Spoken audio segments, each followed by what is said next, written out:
Okay, we're going to talk about making measurements. What sort of measurements might you want to do? Well, typically, you can easily measure this distance here. This is the distance between your double slit and the screen. Not the light source or single slit, but the double slit and the screen. That's going to be your biggest distance, and you want that to be at least 2 meters. You can measure that distance using a tape measure or a ruler, or a meter rule. The other thing you can measure is this width here. Now, you would be silly to just try and measure one width.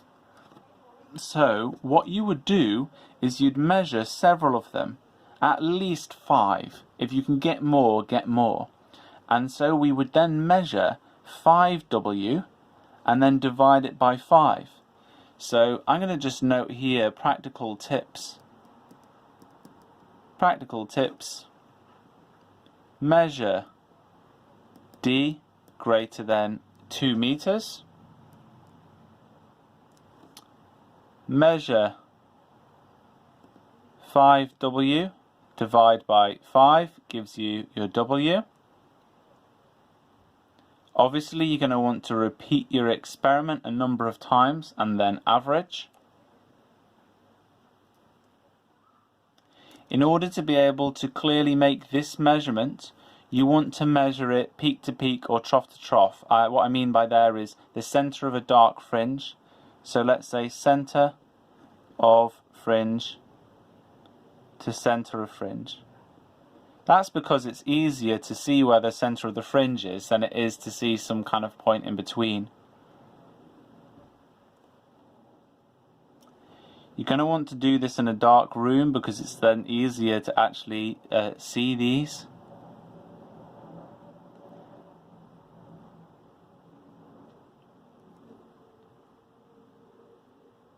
Now, the kind of thing that you might want to be working out is either the wavelength of the light, in which case you would know this one, and you need to then know the spacing. So you might want to measure the spacing. So measure S with, and you have to say vernier calipers. Obviously it's going to be a tiny distance and you don't want to add too much uncertainty to your measurements. And that would allow you to work out the wavelength of the light. Alternatively, you could try and measure this if you already know the wavelength of your light, and then you could rearrange this equation. Now, there's some safety precautions that you should take. Obviously, the laser is dangerous, so you should avoid looking directly into the laser.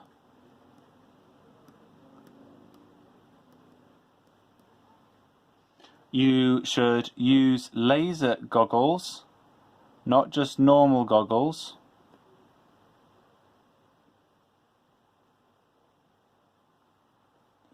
You should avoid reflective surfaces because they could bounce the laser, reflect the laser into your eyes.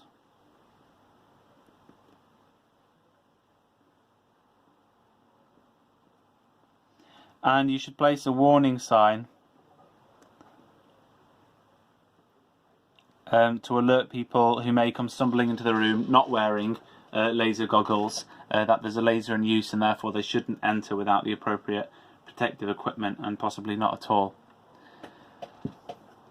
There is one more tip with the practicals. As with lots of physics, you could just take one measurement of a bunch of these things and then use that to do your calculation. But you can get a much more reliable reading if you take a number of measurements. So what you could do is vary D. That's obviously the easiest thing to vary. So you would vary D as your independent variable, and then measure your W as your dependent variable, and then you could plot a graph of WD. You should get a straight line and its gradient should be lambda over S. That's just based on rearranging this equation here in fact, it's not rearranging it at all. It's just saying y equals there's m and there's x, and then there's no c. And hopefully you would get your straight line through the origin, which would show that you're